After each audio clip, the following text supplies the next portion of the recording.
What is up, fight fans? We are here with you on MMA Weekly. Jim Grieshaber, call me Gries, along with my buddy Jeff Cain. The Caniac's getting all revved up right now as we are in the aftermath of UFC 259, turning the corner into UFC Fight Night, which would be Leon Edwards against Belal Muhammad. Leon Edwards and Belal Muhammad, the fight night this week in Vegas at the UFC Apex, and coming off the hangover that last week gave us for sure, Jeff. We'll get to that in a second. But first, I want to remind you that we are powered by our good friends, our colleagues, our partners in crime, so to speak.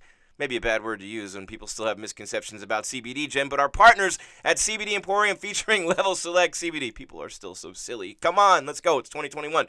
Official CBD Emporium is the Instagram. Level Select CBD is their Instagram. And let me tell you what, this partnership has been great for us, guys. At 49, my energy's on point. You can see it right now. Shut up, dude. I'm trying to relax. Nope, not going to happen with me because of CBD Emporium and Level Select CBD. I'm pain-free. My energy's up. I'm sleeping like a baby at night, and you can do it too. Trust me. If you never listen to a word I say, and most of the time you probably shouldn't, listen to this one first. Go to StayInTheFightMMA.com. Put in the code MMA50. StayInTheFightMMA.com, MMA50 for CBD Emporium featuring Level Select CBD. Level Select CBD. Stay in the fight. And that's called a little bit of a stretch, Jeff. We don't have a lot to talk about on the fight card this week, and at least in terms and in comparison to what it was, man. At least every week we had a big heavyweight fight where the world was holding their breath for Lewis and Blades or Gahn and Rosenstruik. No, they were holding their breath for that one. Ended up being a snooze fest. But, Jeff, this week everybody thinks is a lull. I think this is a great fight, a tremendous opportunity for Belal Muhammad. Remember the name, we all will, if he smashes Leon Edwards, such a highly touted prospect at number 3, but he hasn't fought in 600 days.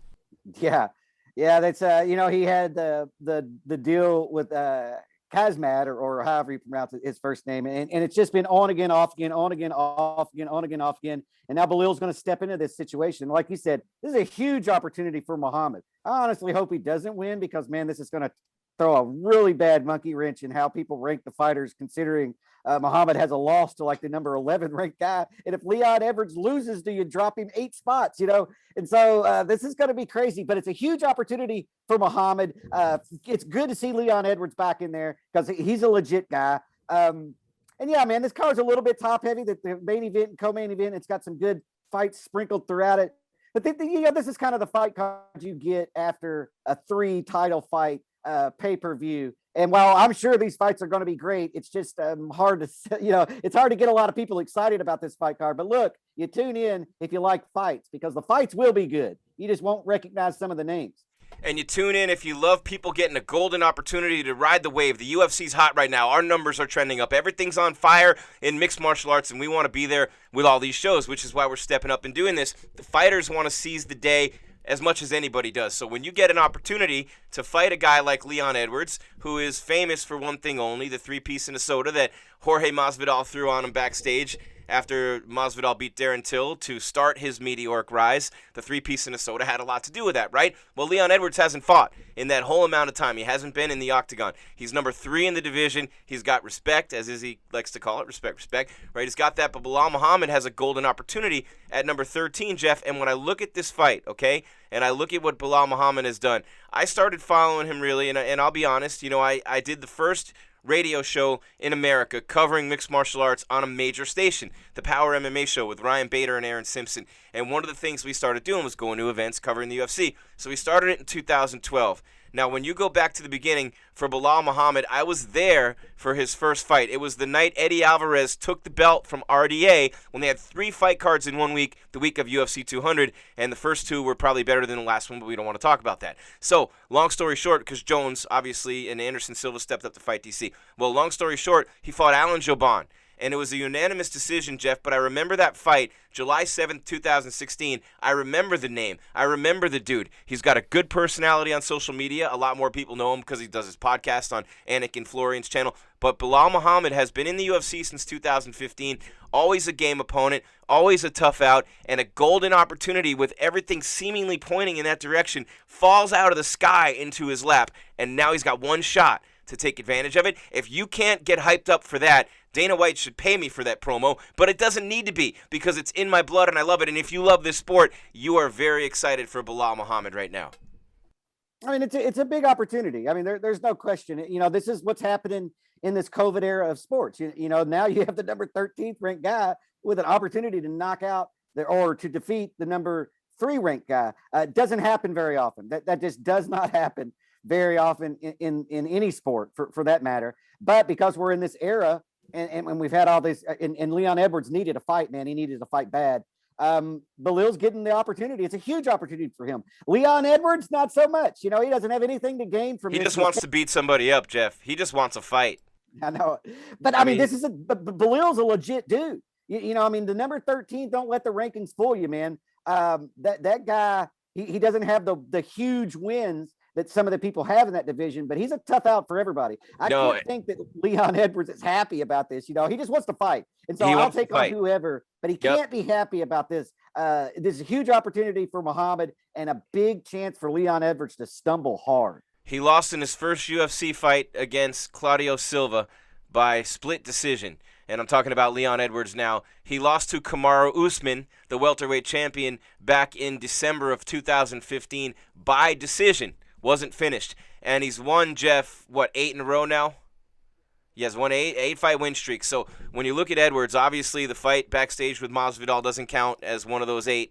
But when I look at Leon Edwards, that's what he's famous for. But he's got to capitalize. His last time out, he absolutely dominated the legendary former champion in RDA, right? And he just did it the way that Belal Muhammad does it. And the way that Leon Edwards does it. He grinds you out. He'll beat you up. He's not going to finish a lot of people on the feet. He has a couple submission wins. He has the one TKO on that win streak. But he's technically sound. He's fast, and he's very good in all areas. He really needs to dominate this fight, though, because, Jeff, what does he have to gain from it? If you don't dominate Belal Muhammad and you're number 3 in the division, he's at number 13 or whatever it is, you have got some explaining to do. You have to dominate this fight. He just wants a warm body. There it is. But he has to dominate it for it to have any effect whatsoever. Well, I don't think Leon has anything to gain from this other than getting back in the octagon and being active again and getting a paycheck and moving on to the next fight because he can't look good enough, right? I mean, if he doesn't finish Belil early, you know, you're going to have people going, well, how's he ranked number 3rd? But look, both these guys are jiu-jitsu, belt in jiu-jitsu.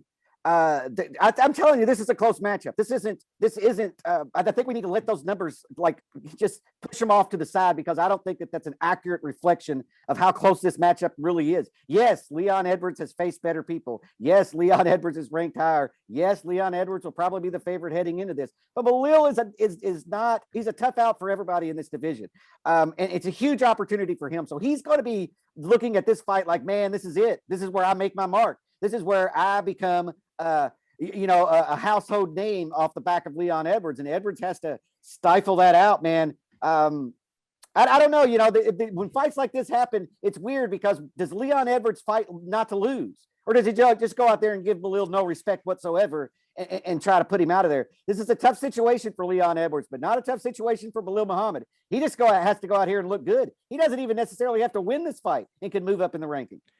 18 fights, 18 wins for Belal Muhammad, only 5 finishes. He's not a finisher type of dude. And for Edwards, he's got 9 finishes and 18 wins, 6 of them by knockout. Obviously, he's a kickboxer. He's got the power, and that's what he's looking to do here. But when I look at Belal Muhammad, I'll go back to that 2016 fight that I was at, and what a great, it was one of the last ones at MGM Grand Garden Arena. God, I miss you, MGM Grand. I love that Garden Arena. And it was one of the last fights there, the second to last one. But at the end of the night, man, you thought about Belal Muhammad and Alan Jouban. The kid stepped up on short notice and fought Jouban, who's a tough dude, tooth and nail, to a decision at the end of the night. But he gave Jouban everything he could handle, and from there, they just kept him in the UFC because he earned his spot with a short notice performance against a guy like Jouban, who was closer to the top of the division back then. Well, fast forward here, and you look at Leon Edwards now, and you look at Belal Muhammad now. Belal Muhammad is that guy with the podcast taking advantage of the opportunity. He's that guy always taking advantage of the opportunity. No matter what happens, it's in front of him. He'll take it. This is, a tough spot for Edwards, man. I wouldn't want to be there. But, Jeff, and look, the odds reflect it, right? You're minus 275, Leon Edwards, plus 215, Muhammad. So you bet 100 to win 215 on Muhammad. He's not being all that disrespected in terms of the odds, Jeff. They're not as big as some people would think for this fight, which tells you that the smart money The smart money is on Muhammad. Now, does smart money always mean that you think Muhammad's going to win? But no, you think he has the better chance to cover based on the risk of the amount of money that you have to bet to win your money. That's called smart money. The smart money coming in on Muhammad for most of this week. Yeah, you don't bet the fights. I mean, honestly, I do not gamble, but I know a lot of people that do, and a lot of people ask me my opinions on stuff. And God, they've cashed in, Jim. They've cashed in, and I haven't. 9-1 last week you were, and I was 8-2. We should be doing this show from a private jet right now. Yeah, but the odds, they're set up so you bet on fights. But this is. Leon Edwards is not in a great situation here, but he's not in a bad situation. He just wants to stay active. He's been on the sideline for so long because of that fight being on again and off again, on again and off again since basically December, and now he gets somebody to get in there. But Belil, man, this is a huge opportunity for him. And this is a closer fight than what it says. It probably is going to go to a decision. This is a conflicting stylistic matchup. This is, I don't know, man. I don't know who to pick. I mean, I'm going to pick. I know we're not doing that yet. Or are we? Are we already picking fights? No, we're not picking yet. We'll tease it a little bit. We'll tease the people, Jeff. But I look at Muhammad as a chance here. Look, he's going to pass everybody in front of him. Lee's ahead of him. Jeff Neal's ahead of him. Luke A., who fights Woodley coming up, has a good opportunity against a former champion. Woodley finally gets a chance to fight someone who's not Burns, Usman, or Colby. And then I look at, the winner of the Woodley fight will move up a little bit. You got Chiesa there. You got Wonderboy, Jorge, Edwards at number 3. So a win for Edwards moves him nowhere. But anything less than a dominating performance moves him below Masvidal, below Wonderboy, who's coming off a win, and probably below Chiesa. And, Jeff, I get my chance to rub it in your face a little bit. Sorry, I love you, but I'm going to dance on your grave a little bit. Because Israel Adesanya did drop 3 spots, like I said he would. Izzy dropped 3 spots in pound for pound. And also what was the other fight? The other fight, Dominic Cruz raised up 2 levels, but there was one other one where I literally was dead on with it, and I wanted to remind the world of it, that I did it and said it. And I want to remind the world that it's the most ridiculous thing in the world that you beat somebody in a weight class lower than you and move up. Askarov Dominic Cruz moved up 3.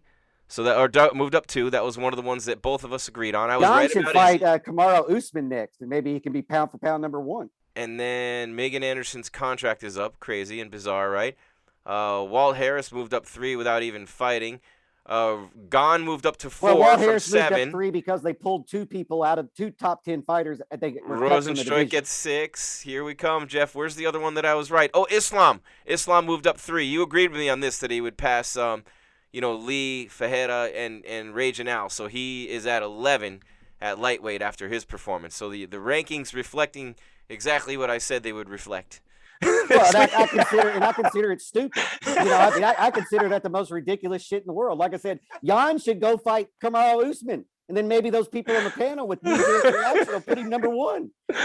Hey, Israel, go fight people smaller than you. Apparently, that means a lot to people on this ranking panel. It's an embarrassment for me to be on it.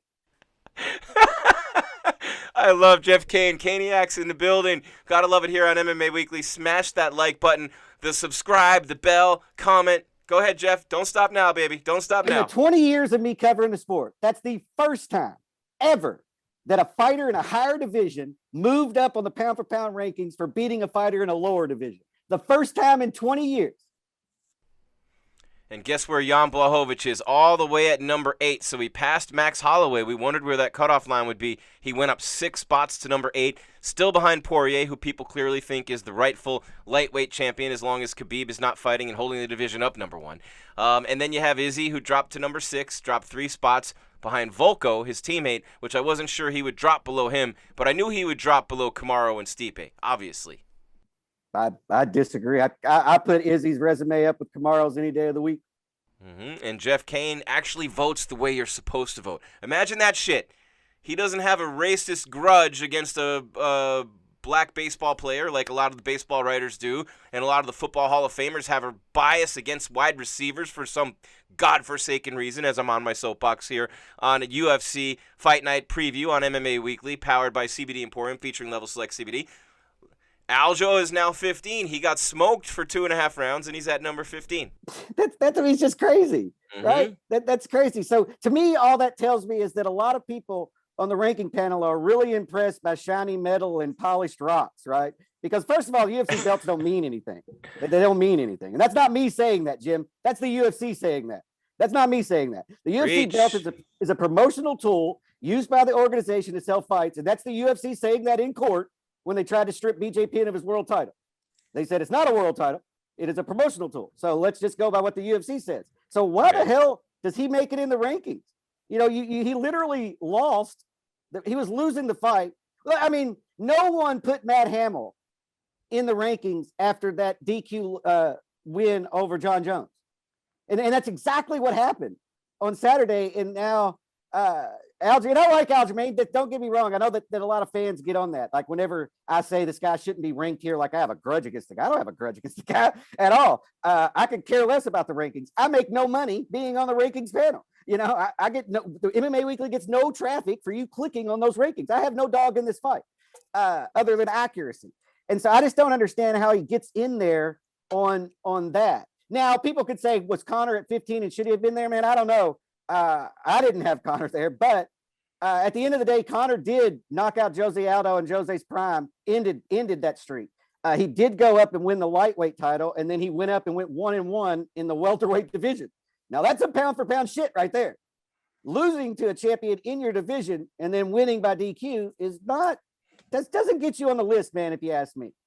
Now, is Conor where he was then? No. Should Conor be in the rankings, the pound for pound? I don't think so. But should he be in there over Aljamain Sterling? Yeah, he should. Well, Sterling now is a champion, like you said, shiny metal and polished rocks. And Jeff, I wasn't telling you that I believe it should be this way. I was telling you what I believed and just looking at it from an objective standpoint and saying, hey, you know, and the difference between you and I is I really don't give a fuck about the authenticity of the rankings. And I know that sounds like I'm a piece of shit, and I pretty much am for saying that. But I just think it's all for show. I think it gets the fans fired up, and I think it's great for conversation because, dude, when we talked about this on Sunday, guess where the most viewed portion of the show was by far? The most comments, the most engagements, the most everything. And you were saying pound for pound's pretty much meaningless, and it is for everyone but the fans who drive the boat, who pay for everything, who keep us where we are. And I like to feel connected with the fans, Jeff, but you know what? It really does mean nothing, but it means everything when it comes to how many people are watching and engaging with you, because that's what the fans want to fucking talk about. We could break down this Edwards-Muhammad fight so technically. You would think Teddy Atlas met Matt Hardy. Shout out to Matt Hardy. The UFC let him go. That's my dude. I like him. Love him, as a matter of fact. And then, you know, just like a combination of those guys, you know, in there. But no, I understand that. My argument's not with you. My argument's with the other people in the ranking panel. You know, which half of them I don't even know. Yeah, and you probably don't want to based on your reaction to all this. Well, I don't agree with the way they look at the sport. And I do, and look, while the rankings are subjective, and I'll say that they're meaningless, they're meaningless to me. But to the fighters, they're not, man. That's sponsorship money. You know, that's paydays for them. You know, if you can promote yourself as one of the top 15 pound for pound fighters in the world, that does a lot for your career. And so it isn't meaningless. You know, and so that's what kind of gets me upset about it is I feel like they're taking man, some people buy into the UFC PR machine, right? Right. And they buy into what they Jeff say. Cain's not one of them. And I know, look, man, if I had a nickel for every time the UFC didn't tell the truth, man, I wouldn't be doing this today. I'd be on that private jet with Conor McGregor meeting him on his yacht. And so I keep that with a grain of salt. Look, the UFC's job's to promote fights. You're like, it's not their job's not to sell accuracy or to sell historically relevant shit, legitimacy. Right? No. Yeah. You know, so don't get me wrong, man. The UFC does a great job at what they do. They do a great job at what they do. My job's different, though. You know, they have their job and they do their job great. And then my job is to try to sift through the forest, you know, and ignore certain trees and come up with an accurate ranking, which is difficult to do in and of itself. Because like I said, just looking to get us back to this event, just looking at this main event, Belal Muhammad has a loss to Jeff Neal at number 11. He can't move up past Jeff Neal. That was in 2019. It wasn't far ago. And so he can't pass number 11. But if he beats the number 3 ranked fighter in the world, how the hell does he not pass the number 11? And then, okay, so if we're going to fix it to where he doesn't pass the number 11, then I have to drop Leon Edwards 9 spots to number 12. So the rankings are an impossibility sometimes. And this weekend presents a situation where you're damned if you do, damned if you don't. Because if I keep Edwards above Muhammad, even though he lost to him, everybody's going to go crazy. But if I elevate Muhammad past Jeff Neal, who he's lost to, everybody's going to go crazy. So it's a damned if you do, damned if you don't situation. And I get that. And so the other panelists, look, I sympathize with you too. I just don't agree with you in this situation. Ladies and gentlemen, that sponsorship should be rolling in for Jeff Cain right now. That segment, Jeff just unloading on how he really feels about the state of the game with all those years, 18 plus of experience at MMA Weekly. Unbelievable job, Jeff. That needs to be sponsored. There needs to be some money on that, man. Put a ring on it, somebody. Put a ring on it. All right, anyway, man, Jeff, I swear, man. But you look at, and there are some cases where it works out. So, for example, Whitaker's still below Izzy, and Gaethje and Poirier are still below Khabib, and Ngannou's below Stipe, and Max is below Volko. So not always terrible, but there is a lot of recency. What I'm trying to say is there is a lot of recency bias based on, hey, who's fighting great now, which fight was last, which pay-per-view was last. But just to wrap up this topic, I think when you look at one thing that really stands out to me, opponents of Khabib get as much damn respect as Khabib does. You want to talk about respect. So not only are you at the top as Khabib when you say you're retired, you're undefeated, but the people who you have beaten haven't dropped much. That's when you know you're the man. So Poirier at 7, Gaethje at 11, both lost to Khabib, and it's interesting to point that out. And Conor, who was at 15 last week, lost to him also. So the opponents of Khabib Nurmagomedov get a lot of respect, and they don't really get penalized all that much. I had to say penalized instead of penalized. I know that makes me a pompous ass, but penalized for losing to Khabib. Yeah, look, Khabib, everybody respects Khabib, and look, a loss to Khabib's really not even a loss. It doesn't even hurt you. You know what I mean? We kind of expect it. It doesn't hurt you that bad. And yes, that is a testament of Khabib's respect from the media and respect within the sport. I mean, but there's just, and I'm not saying the rankings are terribly inaccurate. I think the divisional rankings are pretty accurate. I mean, is he still the champion? Jan's still a champion over there, and nobody really moved in that. The one, and look, you can argue that. I think that when you raise Jan up for the win over Izzy, is a testament to how much you respect Izzy, and I get that. So I can argue back and forth on that. I don't agree with that, but what I really don't understand is how Aljamain Sterling jumped in there, because there's no way you can say that's a legitimate win. Because he's the champion now. It really is stupid, but better than Conor. I mean, really, honestly. Well, I think it's recent, but you know what's going to happen? This is what's crazy about this. If Conor beats Poirier, where's everybody going to put him back in the pound-for-pound rankings? 5? Right, of course, and he'll jump everybody. But here's the thing, Jeff, and I know you know this. I know you know this. This isn't for you, and you're making the argument based on virtue and God forbid logic, almost like a relationship, that I've been in the past, where logic just need not apply because it's not welcome in the room at all. And that's where this is in a lot of cases. But you have to remember one thing, Jeff. We all make our money on what? How many people watch, how many people listen, how many people engage, how many people buy pay-per-views, how many people buy tickets eventually, how many people are clicking on all our shows and reading all our shit, right? How many people are clicking, how many people are clicking, how many people are clicking, how many people are spending money, right? That's what it all boils down to. Well, everybody from Dana White right on down through the managers, the fighters, the sponsors, and God forbid, the media, which is why Dana obviously knows he needs the media, but he's always got that love-hate relationship with us, right? But at the end of the day, bro, our money comes from how many people are engaged in our product, no matter who the fuck we are in this business. Well, hold on, let me finish on. Now I'm on my soapbox. The only thing that matters is where your food on the table comes from at the end of the day. If you're running a successful business, if you think like Dana White thinks, that's how they think. And they have fights to sell. So the rankings are a reflection of what all of us in the business want, with a few, purists left, thank God, like Jeff, to legitimize it, right? But we're all aiming toward having Aljo ranked. Why? Because rankings means every time you mention the top 15, you mention Aljamain Sterling. He's ranked. Yeah, he's ranked. Jan's ranked. Don't miss the rematch. Sterling, Jan, they're ranked. The rematch, it's coming. That's just money. That's why he's in there. As soon as Conor's getting ready to fight Poirier again, guess what the fuck is going to happen? Conor McGregor will creep his way back into the P for Ps at someone else's expense, probably Francis if he loses to Stipe. It just is the way this shit works, because that cash just keeps raining down and people pick at it on the way until it comes down all the way to our level. And then we make whatever we can make. I agree with what you're saying, especially from the UFC standpoint, the fighter standpoint, and the manager standpoint, and certain website owner's standpoint. But me, as a journalist that's covered the sport, I feel like I have a responsibility that isn't tied to the UFC, isn't tied to promotion. It's but I get it. There's different perspectives, man, and I'm an open-minded guy. Like, I'm not right all the time, and just because I feel this is the way something should be done doesn't necessarily mean that's the way it should be done or has to be done. I understand that. I'm just giving my opinion, and people can take it for what it's worth. And or they can agree with it. It doesn't matter. I'm just giving my opinion, and trying to stay true to myself and stay true to what it was supposed to be from the beginning. It's always about the money, man. Always. It gets clouded. Do you remember the baseball purists saying, I don't want all these sponsors all over? I mean, go look at a baseball stadium now. I remember when the Gap put their sign up in the gaps where the Giants play. It was Pac Bell Park at the time in San Fran, still the most beautiful city and ballpark I went to. Now that they've let it go to shit in San Fran, I'm not sure I feel the same way, but it was beautiful. Now you can't look an inch away from you. There is not one uncovered inch that is not spoken for in terms of sponsorship. And if you're a purist, you hated it from day one, fought it from day one. The first $1 million player, my grandfather was pissed off. They're ruining the game with money. He was dyed in the wool. And I just think, that this thing keeps going. It keeps growing. It keeps evolving.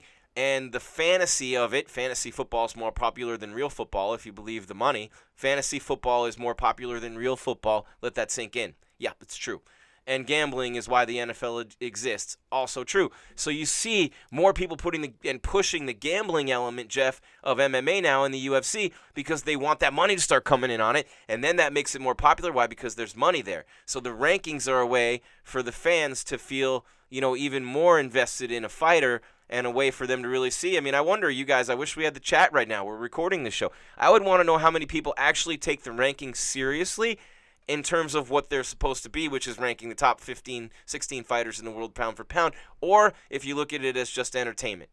Yeah, I mean, I'd say you got a mix, right? Some people take it like it's, the holy grail, and then other people take it as it's all BS, and look, like I said, yes, we all have a vested interest in this, right? When the sport doesn't do well, then none of us do well. I understand that, and maybe I should be thinking more along those lines. That's just not the way I'm wired. And luckily, there's room enough in the sport for both people like me and the other people that think more along the promotion line. And whenever I talk about matchmaking and where fighters are going to go, I always take that mindset. Well, what's the promotion going to do? What's the biggest fight they can sell? What's the most money they can make? But I don't transfer that to my rankings. And maybe I'm the one that's wrong, Jim. I don't know. I just don't approach it that way. He's the Bob Costas of MMA. Yeah, other people definitely do, man. And like I said, I think that they're wrong. I just don't like the principle of it. The principle of that, because in the past, when a fighter goes up in weight class and fights the champion in a higher weight class, he has everything to gain, but the champion in the higher weight class usually has nothing to gain from that other than popularity. And this is a case where that wasn't the case at all. And maybe that's a testament to how good Izzy is. I mean, because from my standpoint, Jan was unable to defeat. He defeated him, but he was unable to hurt. And they went to a decision. And I was kind of like, man, hell, Jan's stock might have even went down. But I'm the only one that thought that way. And I'm like, wow. But he's still 2 spots behind Izzy, and he just beat him and clearly beat him. There was no debate as to who the winner of the fight was, even though he didn't finish him. No debate. Not one person on God's green earth thought Izzy won that fight when it was over, but he's still 2 spots ahead of Jan Blachowicz, who just beat him, which also shouldn't make sense according to you, right? Or maybe it does, because Izzy's more dominant at his weight class than Jan is in his. So Izzy being more dominant, this is what Jeff is saying, and correct me if I'm wrong. This is what you're saying, my interpretation. Jan is not better than Izzy just because he beat him. Izzy's dominance in his weight class over the best at 85 weighs more in your mind than Jan beating Izzy, because Jan doesn't have the same level of dominance at 205 as Izzy has at 185, and Izzy was just coming up to take that belt, so you don't hold that against him as much as you give him credit for his domination in his own home, his own weight class that he's the champion and a dominant champion of. Yeah, I feel like Izzy's done more at middleweight than Jan has done at light heavyweight right now. Yeah. And they matched up head to head, but it wasn't a case where like John Jones is putting on weight and taking the time, and George St. Pierre did too to go to middleweight. Those are guys that are actually changing divisions and making an effort to make a legitimate run in the division higher than them. That's different than what Izzy did. Izzy just going to go up there. And it was kind of a novelty fight, right? Champion versus champion. I'm going to go up here and prove. And Izzy was kind of trying to show that he's the best pound for pound, because had Izzy won that fight, you're going to have a hard time saying that he's not one of the top 2 or 3 pound for pound fighters in the world. You're just going to have a hard time not doing that. But Jan winning it, well, you're supposed to win it. You're the light heavyweight and he's the middleweight. There's a reason why we have weight classes and stuff. And so I just, and if Jan had beat it convincingly, if Jan just got out there and starched Izzy, then I'd be like, holy shit. He wasn't able to do that. Where I feel like would Izzy's just starch Kamaru?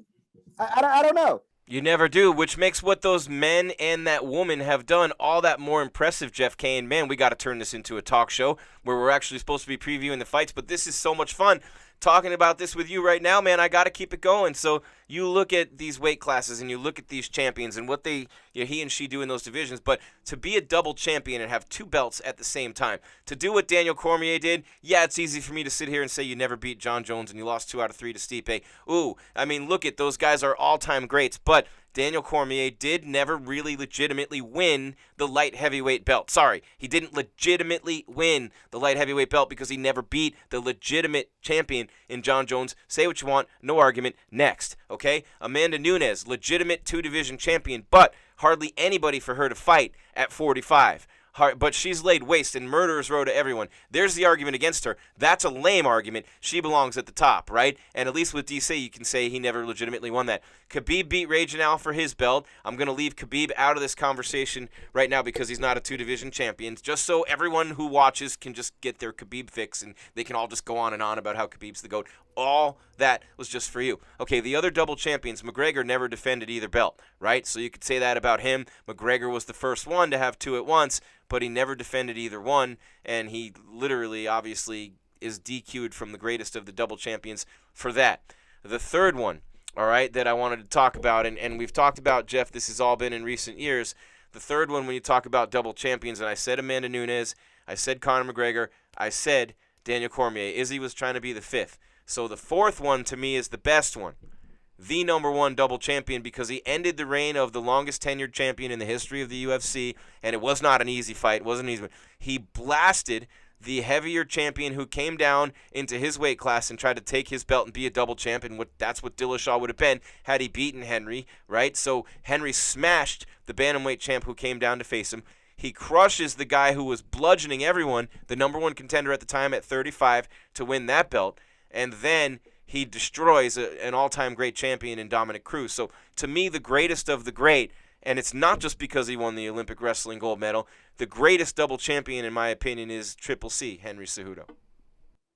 I don't know. I mean, double champions TJ shouldn't have went down. I'll say that. He looked terrible physically. He shouldn't have went down. Now, Henry did avenge that loss to Demetrius, and that's really impressive. But I put that kind of on par with what Conor did with Jose, because while we look at Jose now, when Conor faced Jose was like a 30-fight win streak, hadn't lost it forever. He was the key. He was the only UFC featherweight champion, and so when Conor did that, that was holy shit. That was sort of exactly what Henry did with Demetrius, who was on that long winning streak, and nobody even could question what Demetrius Johnson did.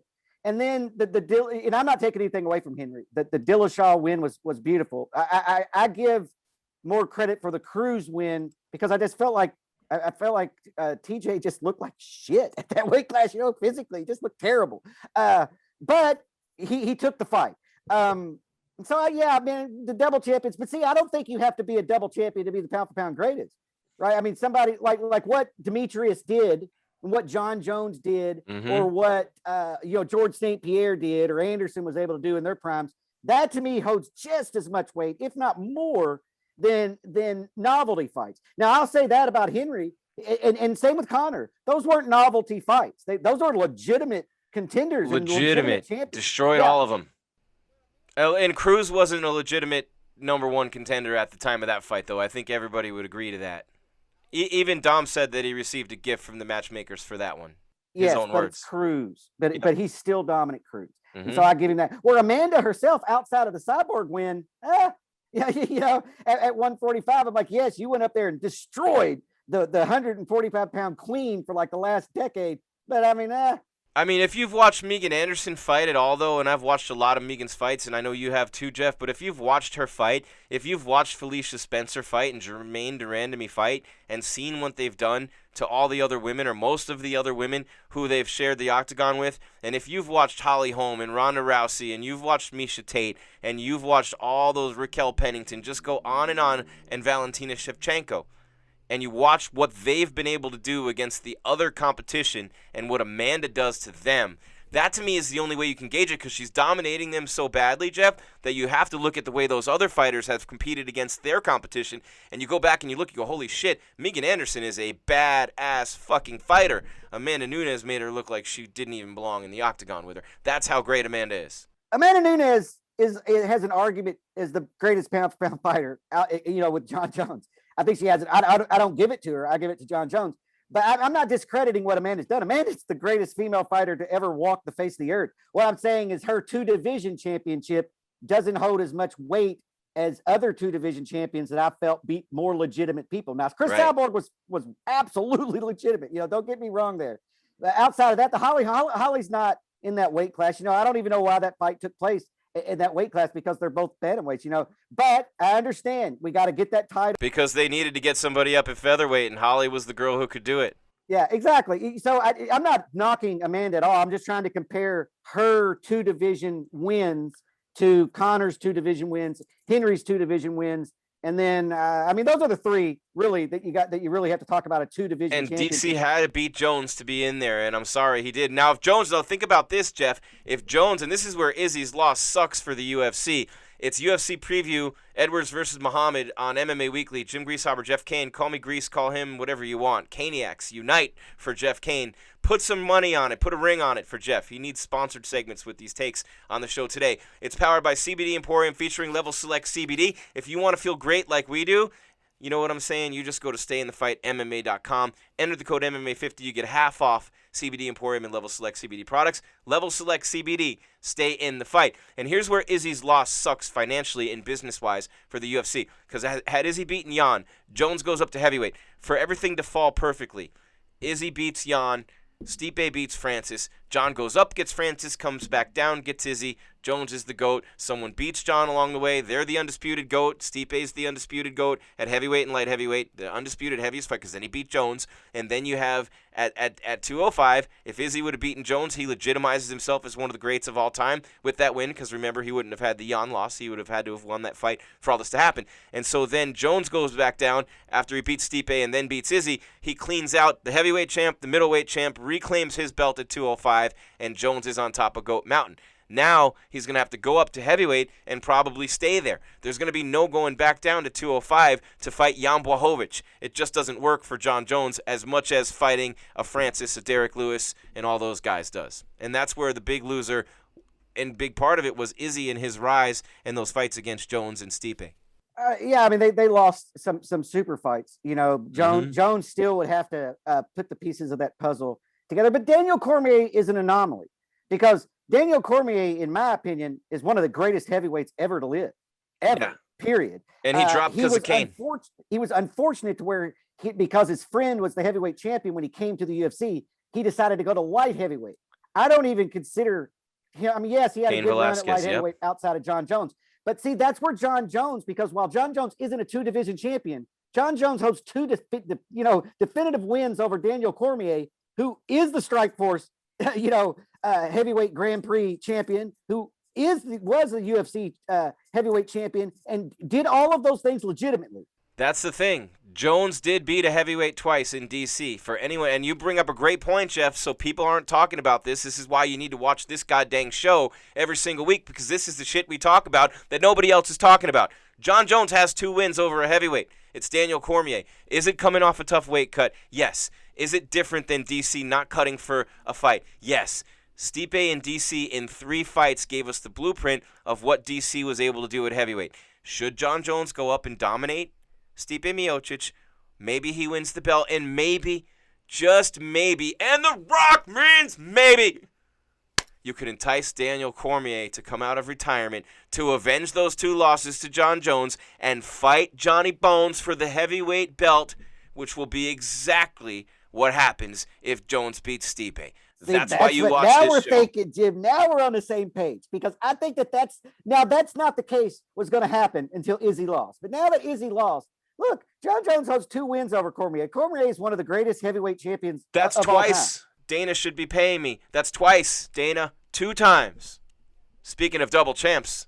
2 times. DC will come out of retirement and fight him and now this is going to be terrible for the Blades and the Rosenstrikes and all these people of the world, because now not only did Jon Jones come into your division and get in the title fight, he's probably if DC's smart, because that's going to be the biggest payday of DC's career. And who gives a damn if you lose that fight, DC? Take it, and you might knock out Jon Jones. Plus, I think that DC's a much better fighter as a heavyweight.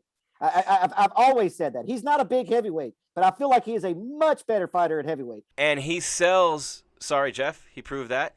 He proved that in the Stipe win. You know? And the 5-round trilogy fight. He proved it. Half of that fight, he had one eye. Let's be real. Yeah. You know, I mean, Cormier is an incredibly tough guy. Incredibly man. And that's tough what's dude. crazy about all that is I would almost argue that I don't think.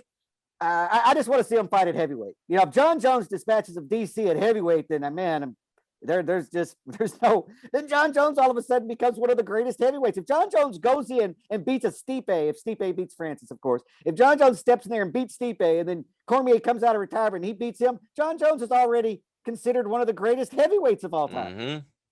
Yep. And what happens if Francis wins? It's Jones versus the great finisher and Francis Ngannou. And you don't lose either way, because then Jones beats Francis. Who does he call out? Also DC. You know, I beat your punk ass twice. Now I'm going to do it in a different weight class. Come on, get some. That brings DC back. Maybe. Just maybe. And I think that's the only fight Daniel Cormier would ever even consider coming back for, because he hates Jon Jones that much. The only thing that DC hates more than Jon Jones in this life is the fact that Jon Jones beat him twice. Let me repeat that. The only thing the only thing Daniel Cormier hates more than Jon Jones is the fact that he lost to Jon Jones twice. That, my friends, will bring him back. Yeah, and the first fight was incredibly. I mean, look, Cormier had good showings in both fights. He got knocked out in the second one, but man, he was doing good. Great. Looked good. And the first one went the distance. Yeah, I mean, those were decision. great fights. Yeah, I mean, I don't think that Jon Jones is a much better fighter than Daniel Cormier. You know, I think he's a better fighter because he has the 2 wins, but I don't think he's it's not like a total, like he's not getting blown out of a ballpark or anything. And I think Cormier, being the competitor that Cormier is, says, you know, I can make up that inch. I can make up those 2 inches, and it's going to be because I don't have to cut weight, and I'm going to beat Jon Jones at heavyweight. I think that we're onto something here, Jim, and but it all rests on Jon Jones. If Jon Jones goes out there and gets killed by Stipe or gets killed by Francis, then all this is a moot point, and Jon Jones is cutting weight and getting back to 205. Wow, that's pretty amazing. Wow, that's pretty amazing, Jeff. I mean, you think about it. That's a great take by us here on the show. They have these scenarios played out regardless of who it is. So Ngannou wins, he gets Jones. Jones beats Stipe. So Jones goes up, beats Stipe, calls out DC at heavyweight. I mean, there's so many different things here that could happen. And, you know, it's almost akin to like Conor McGregor beats Poirier, calls out Diaz at 55.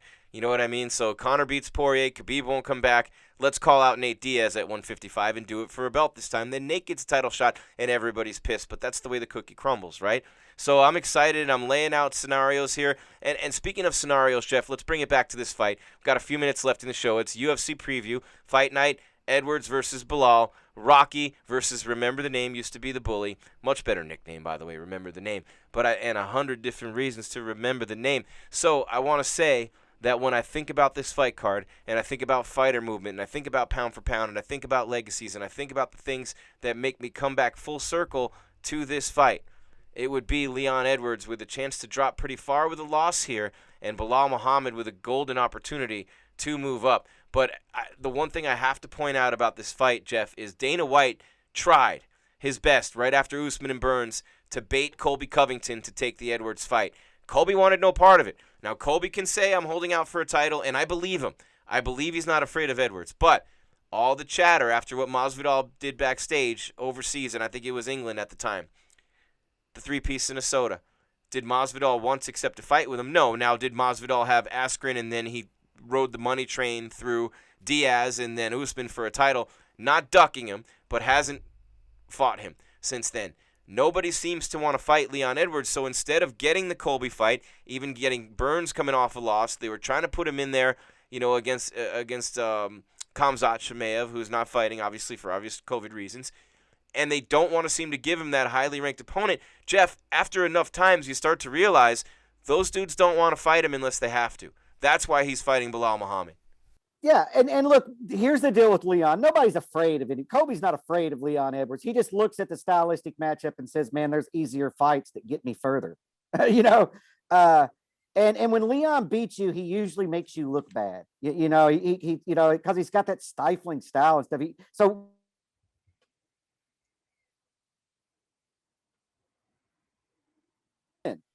I don't think anybody's ducking anybody up there. What Masvidal did was genius business moves, right? He made the great he got these great fights with big paydays, and he's probably going to get another one. And then it's got lined up the Diaz on the back burner when all of it failed. And so what Masvidal was able to do is genius, man. Props to street genius. He still has 3 more big time money fights in him. Exactly. So he does. That was smart of him. Diaz rematch, Conor. He's got him. He's Colby and Leon Edwards. Masvidal has lined himself up. What a smart dude, Street Jesus. Props. Yeah. Where Leon Edwards, on the other hand, nobody wants to fight him, and so now he's out here fighting somebody who's ring. Now look, he was getting a legit opponent. That fight with Khamzat that's a great fight. But that fight fell off, and now he's going to have to fight somebody who's ranked a lot lower than him. But I think it's equally as dangerous. I don't think that the rankings, I'm not saying that he's ranked too low because it's a stacked division. But what I am saying is that you can forget that number 13 because that's irrelevant when it comes to Muhammad. But why not slide Chiesa in there? Why not? He fought back in January. He's fine. Why not slide him in there right now? I'm sure they must have offered it to him. Yeah, I mean, maybe he's injured or he's got, all this, most of this stuff comes down to. Or why not have Woodley do it instead of Luque? Why not do that? That was supposed to happen last year, Woodley and Edwards. Why not have Woodley do it instead of Luque fighting Woodley? Yeah, I think Woodley's just has to have a win. But if you're trying to build Edwards, Woodley probably wouldn't take the fight, is what you're saying right now? You wouldn't if you were Woodley, yeah. I wouldn't if I were Woodley. I'm trying to take somebody. I might take the fight against Belil if I'm Woodley, but I'm not taking a fight against Leon. So I don't, it's complicated. And sometimes these fights fall apart. You talked about Chiesa and other people. Some people turn down fights because their kid's birthday's coming up, and they're like, hey man, I'm not going to be missing training. Or I'm not, it's just personal stuff in life. My wife's, it's our 10th anniversary. We're going to go do something, and I'm not going to be in the middle of training camp and not be able to have a good time with my wife. And so it's not just when people turn down fights, it's not like, hey, I'm scared of this guy. A lot of the times it has to do with where their weight is, what kind of shape they're in, and then what they have going on in their personal life. And so I'm not one of those people that think that, people are scared of each other. They're not scared of the fighter. No, but some guys will say, Jeff, I will say that some guys and some fighters are scared, not scared. Don't be scared, bro. Don't be scared, homie. No, I don't mean scared like that, but in terms of what's best for your career and the outcome of that fight, not many guys are going to do what Paul Felder just did against RDA and step up the week of. And Masvidal, by the way, did that shit last year on Fight Island to fight Kamaru for the belt, and he lost 20 pounds in a week. So it's a rare title, just like I believe Tony Ferguson will respond to the challenge from Islam Makhachev and say, fuck yeah, anytime, anywhere, because certain fighters are just wired that way. But others will say, hey, I need a full camp to prepare for that guy. I'm not going to fight Poirier as quickly as Conor did this past time, and Conor admittedly should have taken more time and gotten more ready, and his coaches say he is now. But you don't, in some cases, just take that right at that moment because you need the time, you need the preparation to focus on that opponent, and that's what's best for you overall. But you also have to weigh that, Jeff, against whether or not you'll ever get the damn opportunity again. Colby doesn't care if he gets the opportunity to fight Leon Edwards. He's only looking at Kamaru in the belt. Colby doesn't even want to fight Masvidal right now. But since the worst possible scenario unfolded for Colby, which means no Kamaru, and by the way, no Masvidal, he's happy to sit it out and not fight Leon Edwards, because why the fuck would you if you're Colby Covington right now? I wouldn't. I mean, Kobe's sitting in a perfect spot. Why Mhm. do it? Look, I'll say that they aren't scared of the fighters. They aren't even scared of losing. I mean, honestly, in my opinion, I've been around a lot of fighters. What they're scared about is what's going to happen to them inside the promotion. How far is this going to drop? What's this going to mean for my future and things like that. But man, I mean, at the end of the day, if nothing was on the line, these guys would fight everybody. So what happens if Edwards destroys Muhammad, knocks him out right away? Who does he call out? What does he say? Come on, Colby, stop being a bitch. Is that the first thing out of his mouth? 100%. That's the call out I make, because Kobe's got pop. That's got a lot of drama, and it'll cause so much debate online that transcends the sport, because it's not the debate on that's not going to be. It is going to be who's going to win, who's going to lose, and skill sets and all those breakdowns. But then there's also going to come into the cultural argument that transcends the sport, right? Of the aesthetics of it, and what's going to be said leading up to it. And it's going to polarize. It's going to polarize. And there are those people out there, let's be honest, which is what kind of happened when it was Woodley and Colby, where Black Lives Matter versus MAGA dude. And it's not that simple, and it's all stupid if you ask me. But at the end of the day, there will be an element of the fan base that falls hook, line, and sinker into that shit. And Colby and maybe Leon Edwards will be more than happy to stir that pot. Why? Because it's more fucking money for them. Business 101. That's not even 101. That's 300 level at least here on the show today, Jeff. But Leon Edwards needs a big and vicious knockout. Bilal Muhammad's got the podcast. He's got a pretty good Q rating, which means his name's pretty well known. So this is for Leon Edwards to starch this dude is not only a solid fighter, but who's got a big name in terms of the media, and the fighters love him, and everybody tends to kind of gravitate toward Bilal Muhammad. So everybody will definitely remember Leon Edwards' name with a violent finish over Bilal, and then he can start saying, hey, Colby, where you at, dude? And I'm not calling Colby a bitch. I'm saying that's what he would say. That's what I would do. I'd be like, yo, bitch, let's go.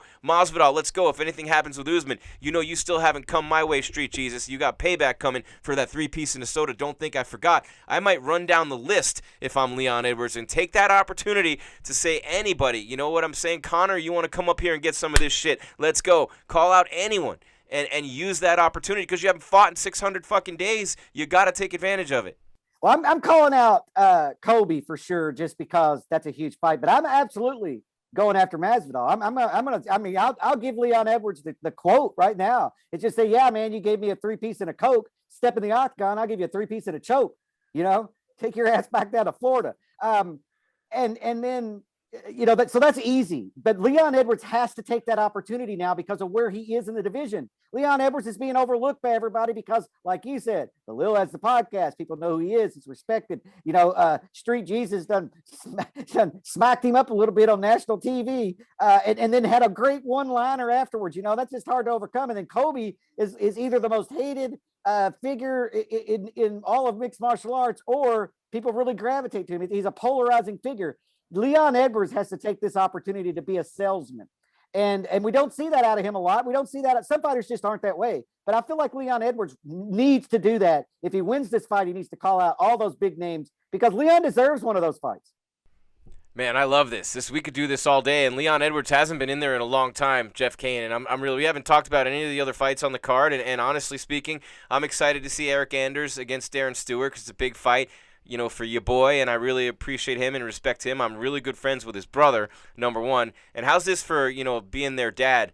One brother was a starting linebacker at BYU, Brigham Young University.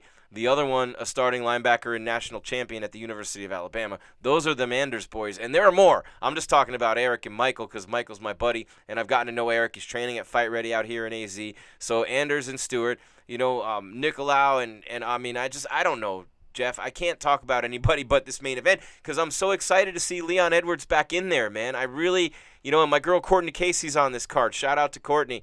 Gotta love her. But what Edwards has done with 8 wins in a row, and he's beaten Gunnar Nelson, and he's beaten Cowboy Cerrone, and he's beaten Brian Barberena, and he's beaten Vicente Luque, and he's beaten Rafael Dos Anjos.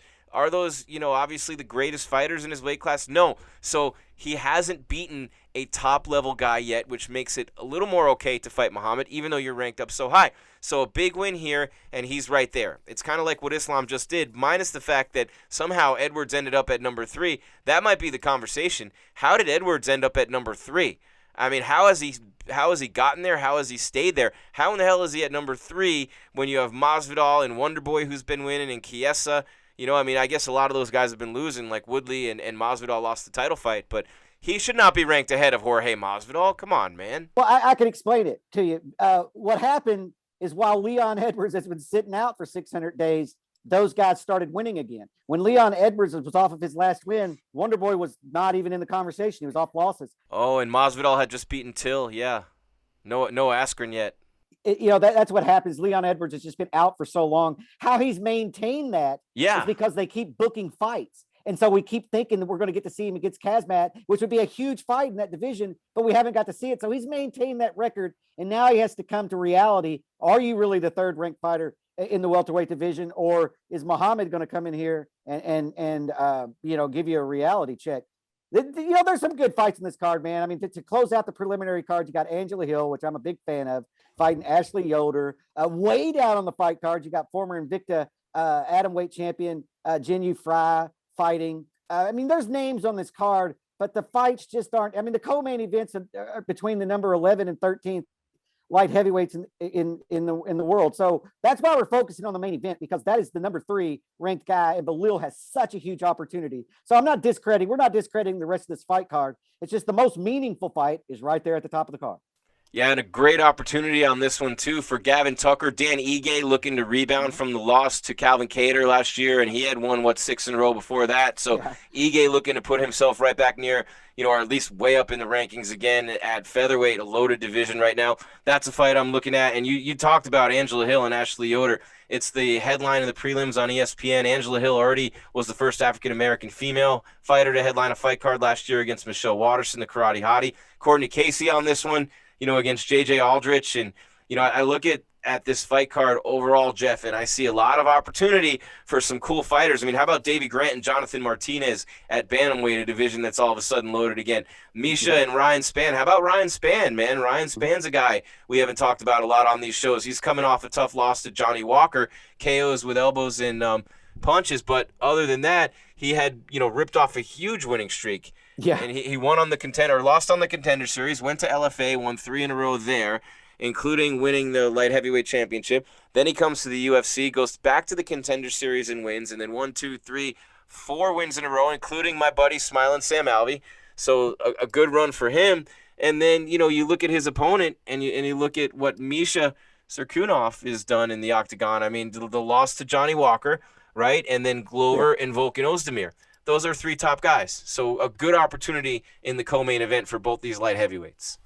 100%. Spann also has that win over Nogueira, which don't sleep on that one. That he wasn't in his prime. Don't get me wrong, but man, anytime you can get a win over Nogueira, that boosts your resume. That boosts the worth of your resume for sure. I think that's a great fight. It's a great fight. It's just the number 11 and 13th ranked guys, and so a win for either one of them isn't going to shove them up that high. But that's a great fight. I think there's going to be tons of great fights on this fight card. It's just that unlike last week where it was storyline, just popping out of the woodwork everywhere, all over the fight card, this event is not that way. But like I said, you can't let that influence. If you're a fight fan, you tune in to watch the fights, and then stars make themselves, and you're like, oh crap, who's this guy? I like that guy.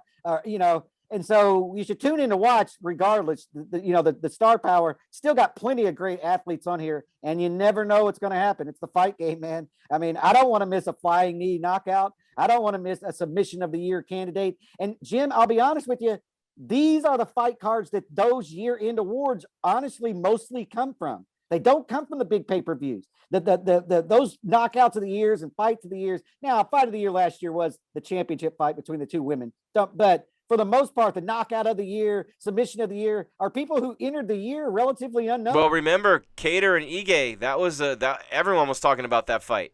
And that was a close loss for Ige. So now Ige at number 9 with Kattar coming off that just dominating loss or dominating performance by Max Holloway, who beat him. Maybe there's a setup there for Ige and Kattar to run it back, or Ige and Kattar to run it back after Ige picks up this win. So there's that opportunity. He's got some people in front of him like a Josh Emmett, like a Jeremy Stevens that you might want to see him fight. Tucker's unranked, so he's got to win this one.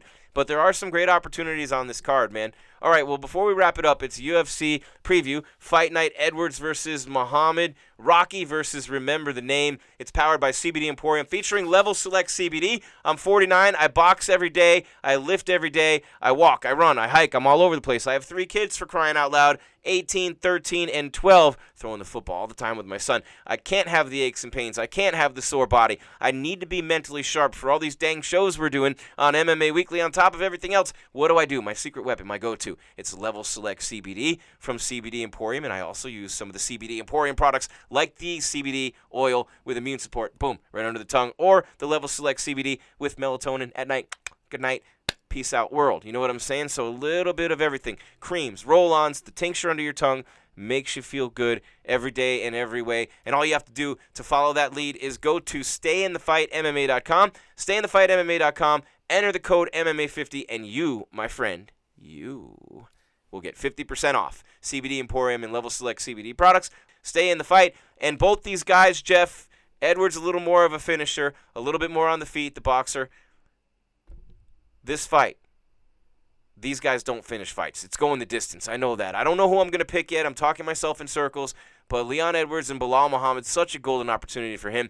I just think at the end of the day, and I'm just going to say it because it's cliche now, but it's true, there's levels to this shit. And Leon Edwards is at this level, and Bilal Muhammad is at this level. So if Leon Edwards performs to his capabilities at this level, there's no way Bilal Muhammad at this level beats him unless he gets lucky. Not going to happen. Leon Edwards wins a dominating decision. I'm going with Edwards as well. The only thing that worries me about Edwards heading into this fight is he's prepared for a fight since December. So hopefully he's been taking the time off that he needs and letting his body heal up and rest. He didn't weigh in twice like Kukui. Yeah, I mean, he could come into this fight overtrained, Right. Which is a terrible thing to do. Now, Leon Edwards is professional, and he's been in the fight game for a while and was an athlete before that. So I expect him to come in here. But that's the only caveat that I would say is preparing for that many fights in this short of a time period could be detrimental to Leon Edwards. I'm going to write that off as me just being making things interesting and pointing out things that maybe aren't as relevant. I'm picking Leon Edwards in this fight. I'm going with the decision as well. And then we'll see. We'll see what waits for Leon Edwards in the future. If Malil wins this fight, man, that shakes up the division big time. All right, well, let me just ask you this, Jeff Cain, before we wrap it up here on UFC Preview, Edwards versus Muhammad, powered by CBD Emporium, featuring Level Select CBD. Jeff Cain, the odds are pretty intriguing on this fight card. So if you're looking for a big winner to throw $100 on and see, Ashley Yoder is plus 290. You bet 100 to beat Angela Hill. You win $290. Hill's a minus 380 favorite, meaning you bet 380 to win 100.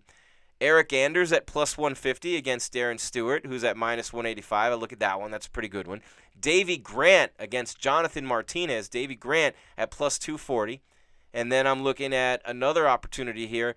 Dan Ige, if you like betting the favorites, at minus 150 over Gavin Tucker. I love Ige in that fight. And then Ryan Spann at minus 105 against Misha Serkunov. And both those guys are minus. Misha is minus 125.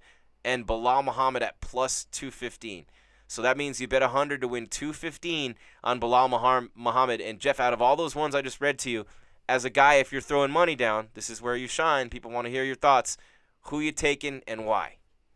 As an underdog, I might put money on Ashley Yoder because I think that fight's going to go the distance. And anytime you leave it in the judges' scorecards, who the hell knows what's going to happen? And so I think that's a decent one.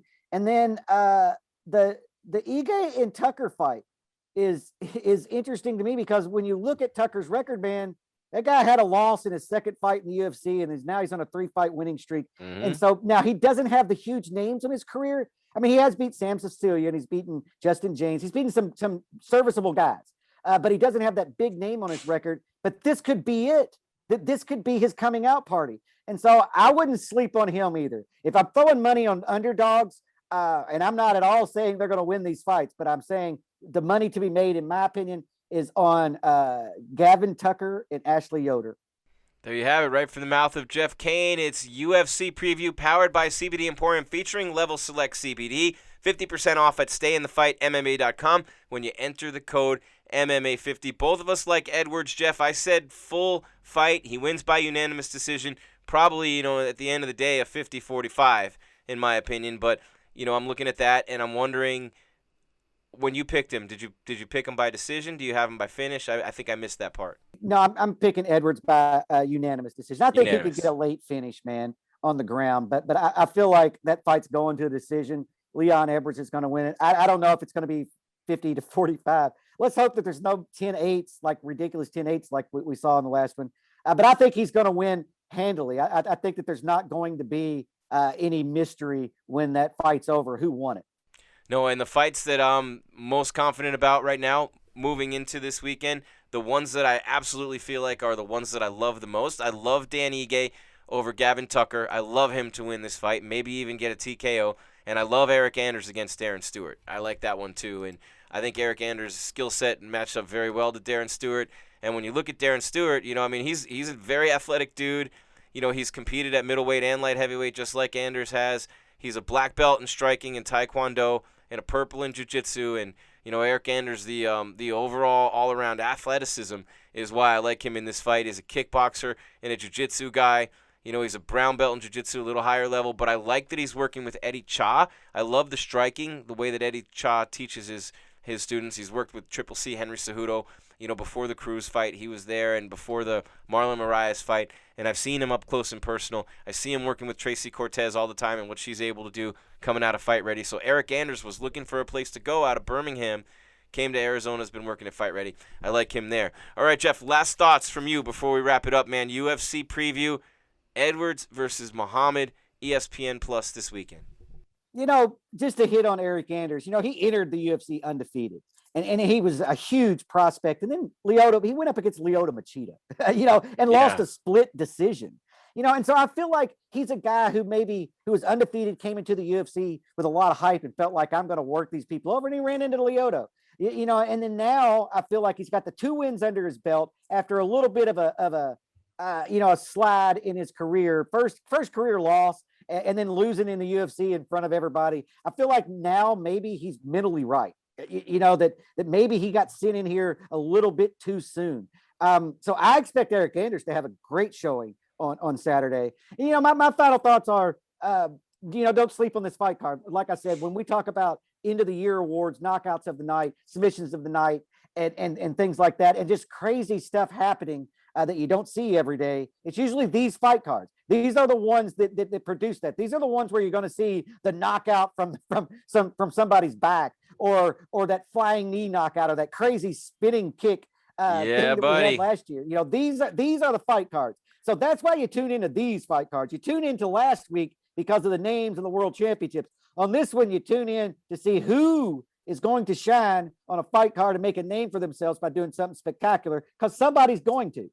50% off at stayinthefightmma.com. The code is MMA50. MMA50 is the code for 50% off CBD Emporium and Level Select CBD products. This is UFC Preview, Edwards versus Muhammad, and it is powered by CBD Emporium, featuring Level Select CBD. Level Select CBD, stay in the fight. That's Jeff Cain. I'm Jim Grieshaber. Hey, guys, remember, keep hitting that like button. Keep subscribing. Keep that algorithm flying for us. Throw your comments in. We love you. Every single week, our numbers are going up, guys. We're so excited. UFC 259 was huge for all of us. 260, we can see it. It's getting closer and closer. Stipe Ngannou 2, Ortega and Volkanovski. Oh, my God, Sugar Sean O'Malley on that card. Tyron Woodley and Vicente Luque. That one is coming at the end of the month. Thank you for watching this show, though. We hope you get the knowledge and the wisdom that we bring to the table. It's all these years of experience, guys. It's a different and unique perspective that we bring that no one else does. I love working with Jeff because of the fact that we always push each other through the things that we say and the way that we come prepared for this show